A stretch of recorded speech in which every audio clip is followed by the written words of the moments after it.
Dessert tidak hanya sekadar makanan manis, tetapi juga mencerminkan budaya, sejarah, dan inovasi dalam dunia kuliner. Di Kota Bandung, perkembangan dessert menunjukkan perpaduan antara tradisi dan modernitas yang terus berkembang. Dalam video ini, kami akan mengeksplorasi berbagai jenis dessert di Kota Bandung, mulai dari yang bersifat tradisional hingga dessert yang modern. Eksplorasi ini tidak hanya berfokus pada rasa, tetapi juga mencakup aspek gastronomi seperti sejarah, bahan baku, cara penyajian, serta inovasi dari setiap produknya. Melalui perjalanan ini diharapkan dapat memberikan gambaran mengenai perkembangan kuliner dessert di Kota Bandung. Perjalanan eksplorasi kuliner gastronomi di Kota Bandung kali ini dimulai dari salah satu ikon paling terkenal di Jawa Barat, yaitu Gedung Sate. Gedung Sate mulai dibangun pada tahun 1920 dan dirancang oleh arsitek Belanda J. Gerber dengan perpaduan gaya arsitektur Eropa dan unsur tradisional Nusantara. Nama Gedung Sate sendiri berasal dari ornamen menyerupai tusuk sate yang berada di bagian puncak bangunan.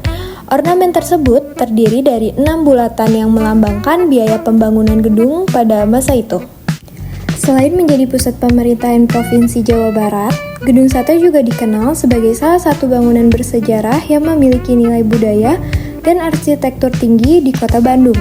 Lokasinya yang berada di pusat kota menjadikan Gedung Sate sebagai titik awal yang tepat untuk memulai perjalanan eksplorasi gastronomi.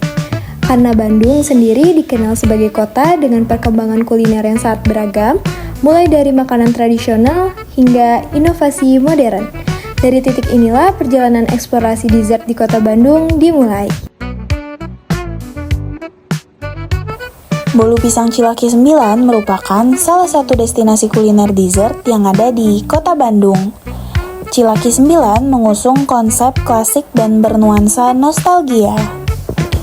Bolu pisang sendiri merupakan hasil adaptasi kue barat yang berkembang di Indonesia dengan memanfaatkan bahan lokal yaitu pisang.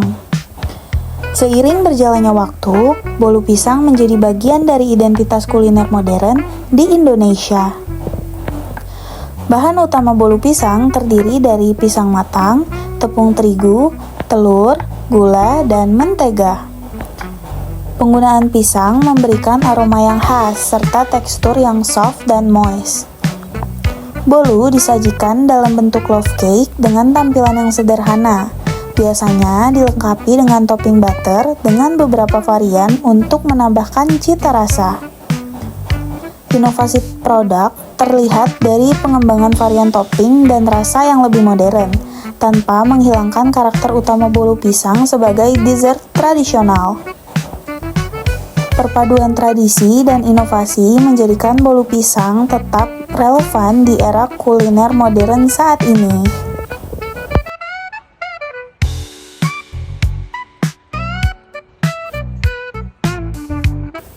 Sekarang, kita lanjut ke dessert tradisional, yaitu es cendol Elizabeth yang cukup legendaris di Bandung.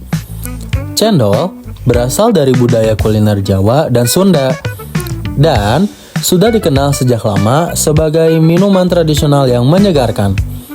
Nama cendol sendiri diambil dari teksturnya yang kenyal dan khas saat diminum.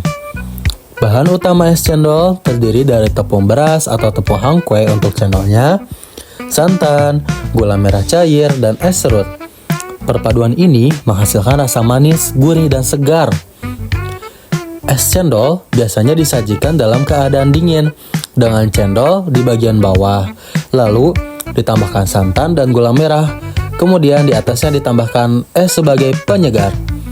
Seiring perkembangan zaman, es cendol juga mengalami inovasi, seperti ditambahkan topping atau penyajiannya yang lebih modern, tanpa menghilangkan cita rasa tradisionalnya. Jadi, es cendol ini bukan cuma minuman segar, tetapi juga bagian dari warisan kuliner Indonesia.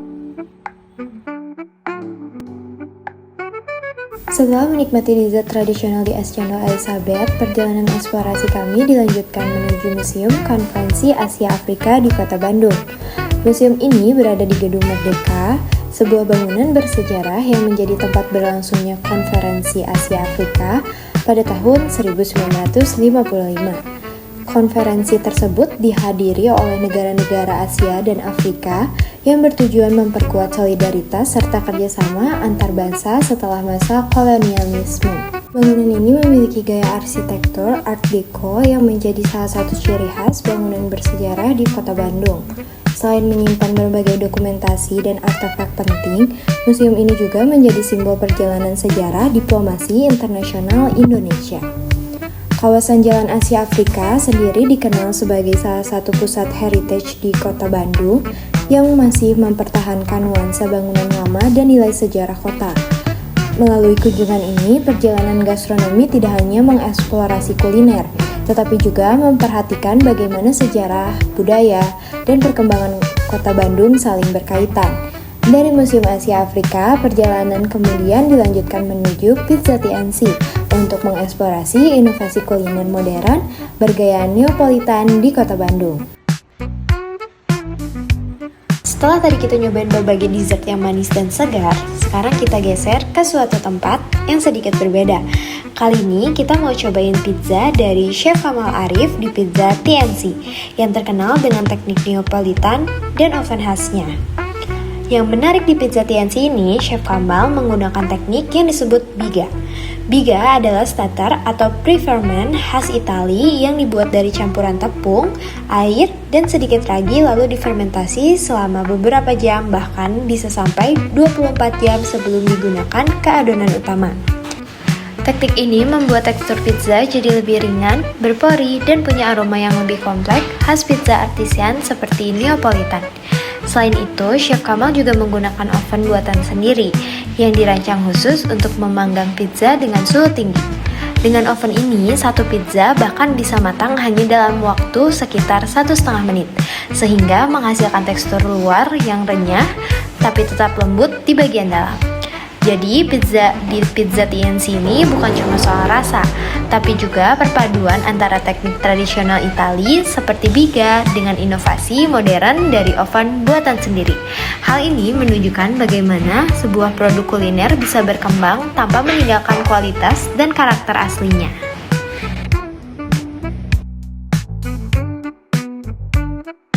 Kalau tadi kita sudah coba dessert yang klasik, sekarang kita mau cobain dessert yang lebih modern. Tempatnya di Madalangu Bakehouse. Di sini kita bakal bandingin dua pastry yang sekilas mirip, tapi ternyata punya tekstur dan karakter yang berbeda loh, yaitu donat dan cruller.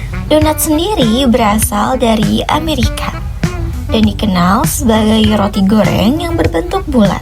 Seiring waktu, donat berkembang dengan berbagai variasi rasa dan tampilan yang lebih modern. Bahan utama donat terdiri dari tepung terigu, gula, telur, susu, mentega, dan juga ragi.